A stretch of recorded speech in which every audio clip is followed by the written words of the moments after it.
Denali National Park and Preserve is the top travel destination in the 49th state with over 400,000 visitors to the park each year. In this first of 3 installments this summer, Jaime Schwartzwald takes you into the park and surrounding area to give you an idea of what to expect if you visit Denali.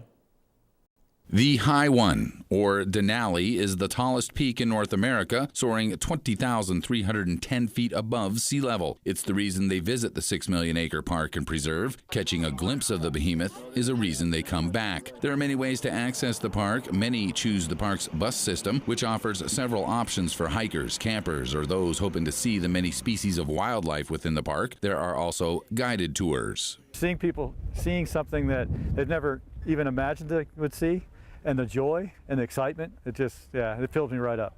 Jim Miller is in his 25th season driving the park road. For the last 15 summers, he's led the Tundra Wilderness Tour for Aramark, which also coordinates natural history, Kantishna experience, and windows into wilderness tours in Denali National Park. Miller does more than drive a bus. He spends time during the 5 to 7 hour tour describing the history and ecosystem of the park while pointing out Alaska brown bear, caribou, Dall sheep, or even the occasional red fox. Of course, they all want to see Denali, which is often hidden behind clouds. The mountain is so vast it often creates its own weather systems. Miller describes one of his more resilient visitors. She's been to the park for 11 straight years, never saw the mountain. She thought it was a marketing gimmick.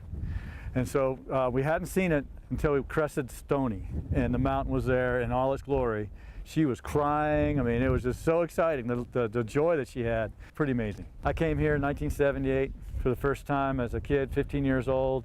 There's a picture of me looking out over Polychrome, and I still have that same joy. The tours are operated largely through Aramark's Denali Park Village, nestled along the Nenana River south of the park entrance, away from the stoplights and crowds of Glitter Gulch. We pride ourselves on the fact that we are a little bit removed from a lot of the town activity, in that we can create a very a more remote and serene experience, especially here along the river.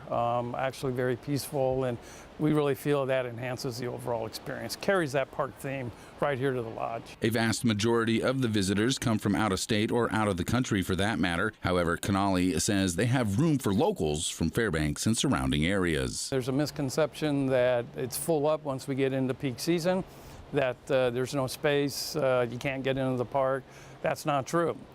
We have plenty of availability on select dates throughout the summer, as well as access into the park. During our July segment, we'll take a look at dining and entertainment options on the property. Jaime Schwartzwald reporting.